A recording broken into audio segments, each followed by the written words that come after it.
Hello guys, welcome to Dinesh sir engineering channel. Last lecture में हमने discuss किया था modules of Mumbai university of subject basic electrical and electronics engineering में। आज हम डिस्कस करेंगे बेसिक्स और प्री रिक्विजिट। जब भी आपने इलेक्ट्रॉनिक्स या फिर इलेक्ट्रिकल इंजीनियरिंग में सब्जेक्ट सुना होगा तो बहुत सारे टर्म्स रिलेट कर चुके होंगे आप ऑलरेडी, जैसे कि रेजिस्टेंस हो गया, कैपेसिटेंस हो गया, इलेक्ट्रिक करंट हो गया, वोल्टेज हो गया। तो वही आज हम डिस्कस करेंगे, राइट। तो let's start with the lecture number 1, prerequisite और basic lecture of electronics and electrical engineering में, राइट। तो बच्चों, आपने 12th में ही स्टडी किए होंगे different topics, resistance, inductance, capacitance, voltage, electric current. वही आज हम रिवाइज करने वाले हैं, राइट। जैसे कि रेजिस्टेंस, इंडक्टेंस, कैपेसिटेंस, उसके सिग्निफिकेंस क्या होते हैं। सेकंड है हमारा behaviour of resistor in series and parallel connection में, राइट। बच्चों, आपने 12th में भी पढ़े होंगे कि बेसिक कनेक्शंस ऑफ या फिर resistor in series and parallel connection, right. The concept of voltage and current, right. Ohm's law के बारे में थोड़ा रिलेशन करेंगे आज, और फिर सर्किट के ऊपर थोड़ा डिफाइन करेंगे, open circuit, close circuit, and last will be our analogy of electric circuit as compare to simple hydraulic circuit. तो आज हम बेसिक या फिर prerequisite of electrical engineering के ऊपर लेक्चर लेंगे। तो फर्स्ट टॉपिक हमारा होगा सर्किट्स के ऊपर, राइट। जब भी मैं ओपन सर्किट की बात करता हूं तो open circuit is an incomplete circuit which opposes the flow of electron. It is an incomplete circuit या फिर incomplete path which opposes the flow of electrons. जब भी मैं ओपन सर्किट की बात करूंगा तो मेरी स्विच क्या होगी, ओपन रहेगी, विच मीन्स मैं वो पर्टिकुलर डिवाइस को यूज नहीं करना चाहता। जब भी मैं वो पर्टिकुलर डिवाइस को स्विच ऑफ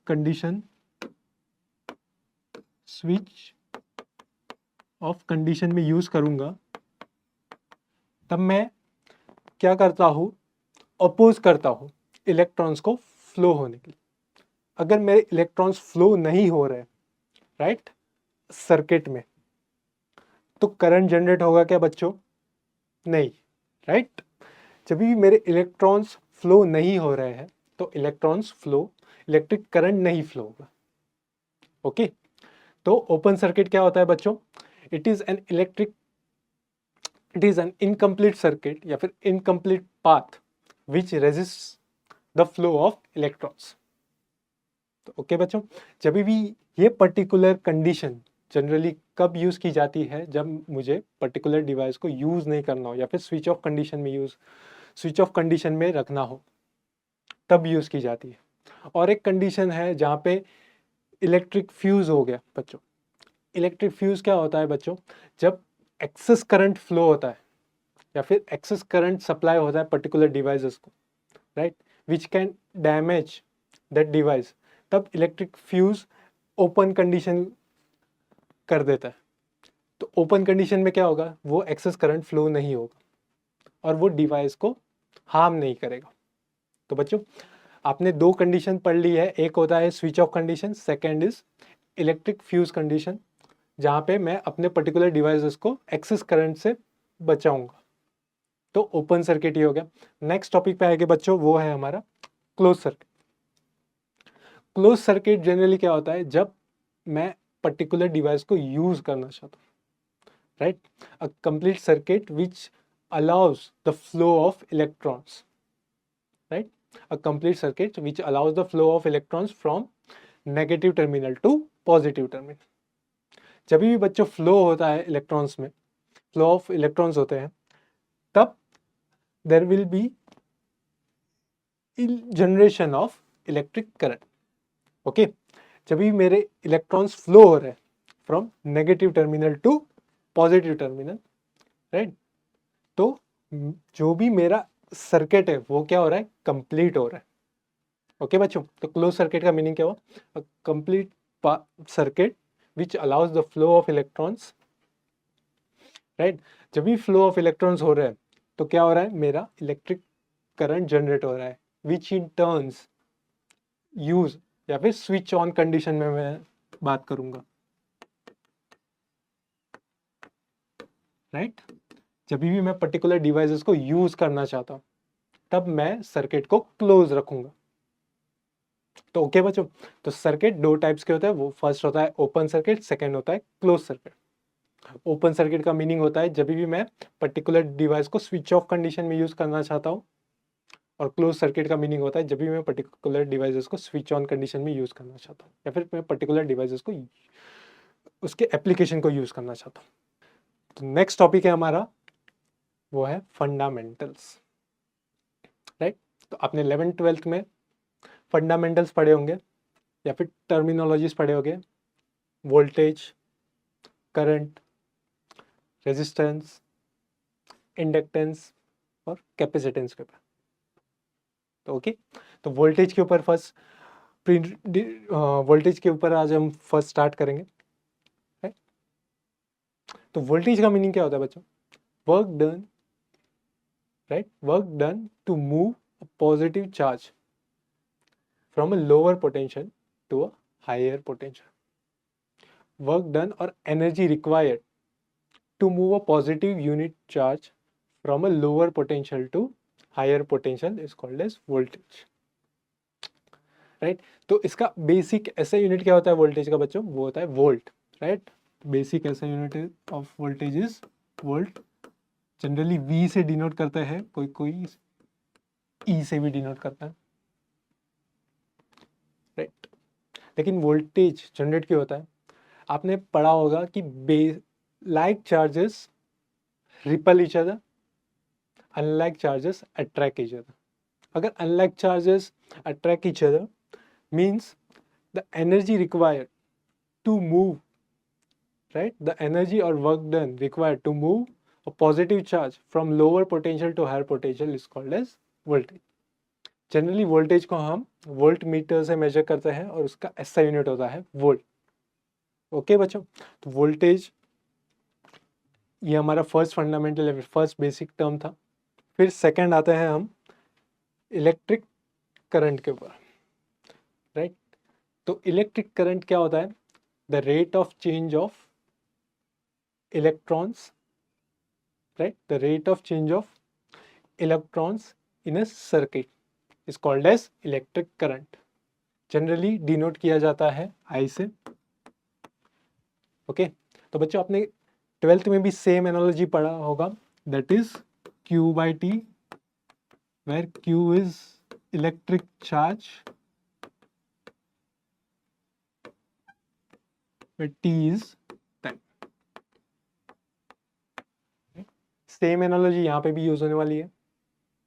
इलेक्ट्रिक करंट का ऐसा यूनिट होता है बच्चों ampere, that is denoted by A, और जनरली मेजर किया जाता है M metres.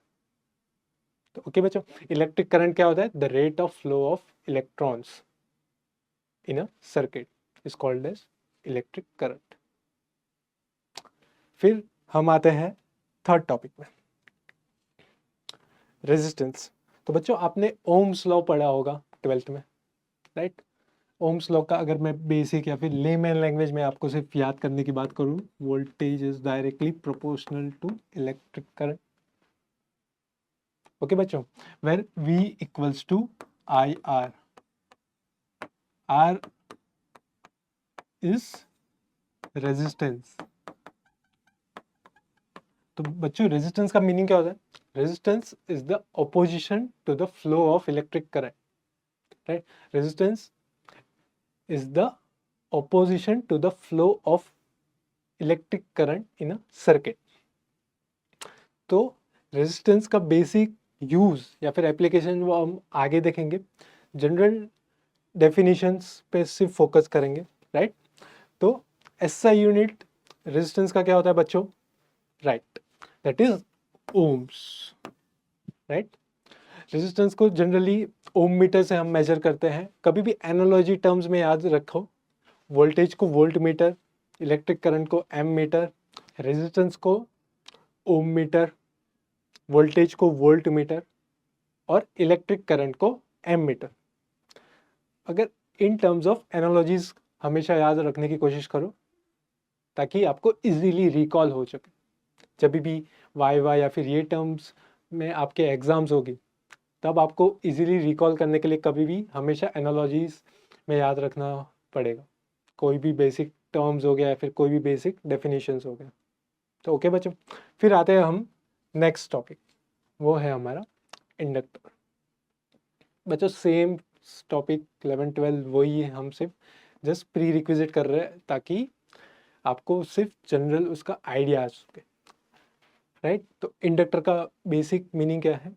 It is a coil of wire that is wound around a core which opposes the flow of electric current, right? Inductor is a device या फिर it is a coil of wire that is wound around a core which opposes the change in the flow of electric current. Okay बच्चों, which opposes the flow of change in electric current. वही property को हम क्या कहेंगे बच्चों? Inductance, right. तो inductance is the property which opposes any change in the electric current, वो हो गए हमारी इंडक्टेंस। मेजर किस में किया जाता है बच्चों? हेनरी में, राइट, कैपिटल एच। फिर लास्ट टॉपिक में आता है बच्चों, वो है हमारा कैपेसिटर, राइट। तो कैपेसिटर का मीनिंग क्या था बच्चों? Capacitance is the ability of a component to store and collect energy in form of electric charge, right? इसको जनरली हम मेजर करते हैं इन टर्म्स ऑफ पिकोफैराड्स या माइक्रोफैराड्स, राइट। कैपेसिटेंस का मीनिंग क्या है बच्चों? It is the ability of a component और circuit to collect and store energy in form of electric charge, उसे बोलेंगे हम कैपेसिटेंस, राइट। तो ये थे हमारे बेसिक फंडामेंटल्स या फिर टर्मिनोलॉजीज इन BEEE। फिर नेक्स्ट हम आएंगे इंसुलेटर्स एंड कंडक्टर्स। ओके बच्चों, conductors as the name suggest क्या होता है?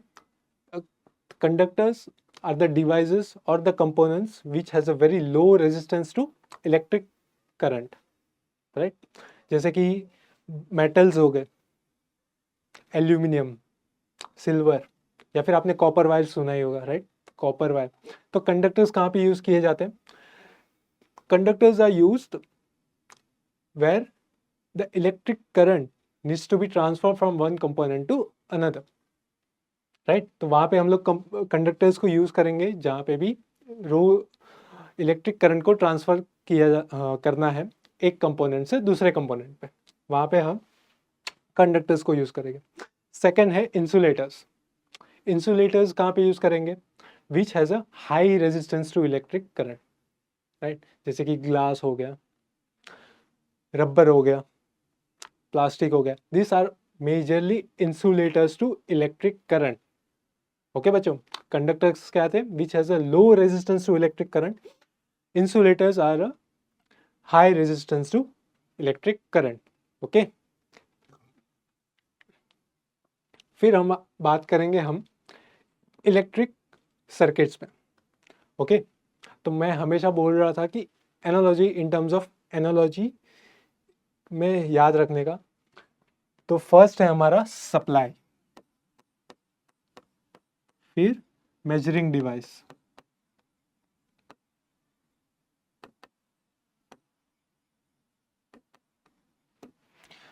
फिर आ जाएगा मोटर या फिर मैं बोल दूंगा आउटपुट डिवाइस,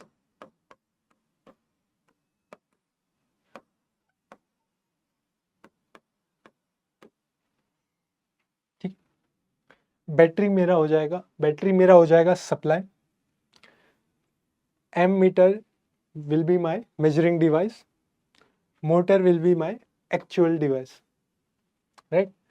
तो बैटरी यहाँ से सप्लाई होगा इलेक्ट्रिक करंट, दैट इज वो जो भी इलेक्ट्रिक करंट को मेजर करना है वो मैं मेजर करूँगा बाय यूजिंग एमीटर, और जितना मेरा रिक्वायरमेंट है मोटर का वो मेरा हो जाएगा आउटपुट डिवाइस। ओके, सेम अगर मुझे analogy in terms of hydraulic circuits में यूज़ करना है तो पंप क्या हो जाएगा, मेरा सप्लाई। ओके बच्चों, पंप मेरा हो जाएगा सप्लाई। फ्लो मीटर मेजर करेगा लीटर्स पर मिनट या फिर क्वांटिटी ऑफ वाटर्स, ओके, या फिर quantity of fluid passing through pipe. Okay, pump या फिर एक आउटपुट डिवाइस, आउटपुट बोल दूंगा मैं यहाँ पे, ठीक है। तो बच्चों electric circuit when compared to hydraulic circuit, मेरा battery will be the supplier whereas the pump will be the supply for hydraulic, ammeter will be the rate या फिर measuring device, flow meter will be the measuring device, motor और actual या फिर motor या फिर particular device जो आपको use करना है वो आपका आउटपुट हो जाएगा। In hydraulic pump will be my output device, right. तो ये था हमारा electric circuit when compared to hydraulic. Okay, फिर नेक्स्ट आते हैं हम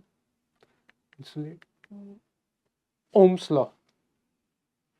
ओके, ओम्स लॉ अभी जस्ट वेरीफाई किया था, जस्ट एक बार गो थ्रू कर लेते हैं। Ohm's law, V directly proportional to I, that is the electric current passing through a conductor is directly proportional to the voltage across the 2 points. Okay, V equals to IR, where R is the resistance,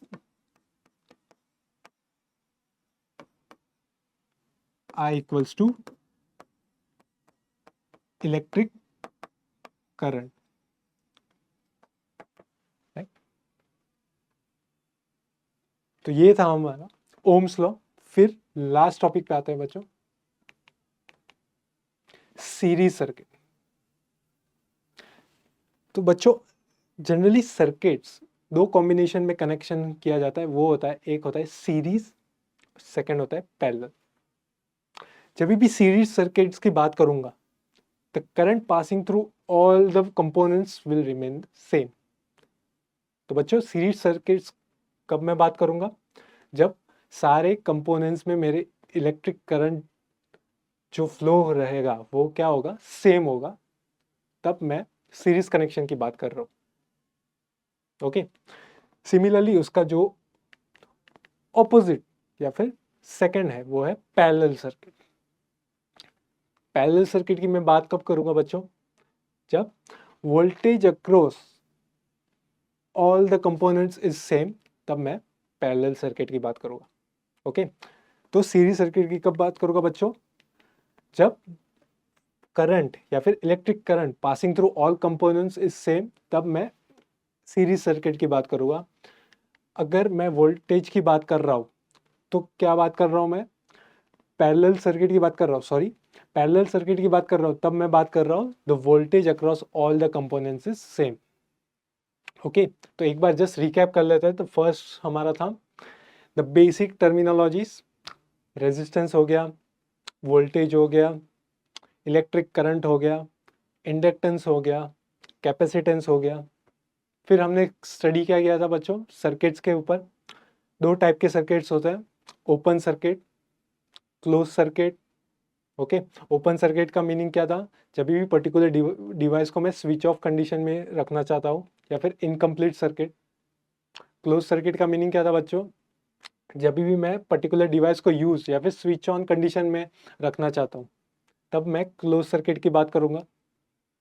फिर हम बात आगे बढ़ी कि electrical circuits as compared with hydraulic circuit. वहाँ पे हमने देखा कि अ पर्टिकुलर सर्किट या फिर particular analogy when compare to simple hydraulic circuit, right. वहाँ में हमने ये भी देखा कि battery is a supply, ammeter is my measuring device, motor और some other device, particular device which requires to use is that is the output device. Okay, फिर next हमने बात की कंडक्टर्स और इंसुलेटर्स के ऊपर। कंडक्टर्स का बेसिक क्या था, which has a low resistance to electric current.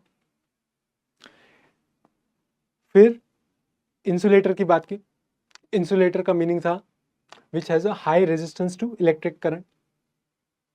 फिर लास्ट में हमने यही बात की सीरीज कनेक्शन और पैरेलल कनेक्शन के ऊपर, राइट। तो सीरीज कनेक्शन में क्या होता है, the electric current across the all components is same, whereas in parallel connection the voltage across all components is same। तो ओके बच्चों, तो ये था आज लेक्चर नंबर 1, बेसिक्स या फिर prerequisite of basic electronics and electrical engineering. From next lecture हम लोग चालू करेंगे मुंबई यूनिवर्सिटी के फर्स्ट मॉड्यूल के ऊपर, या तो आज के लिए इतना ही। Thank you. Please like share subscribe करिए दिनेश सर इंजीनियरिंग चैनल को। Okay, thank you.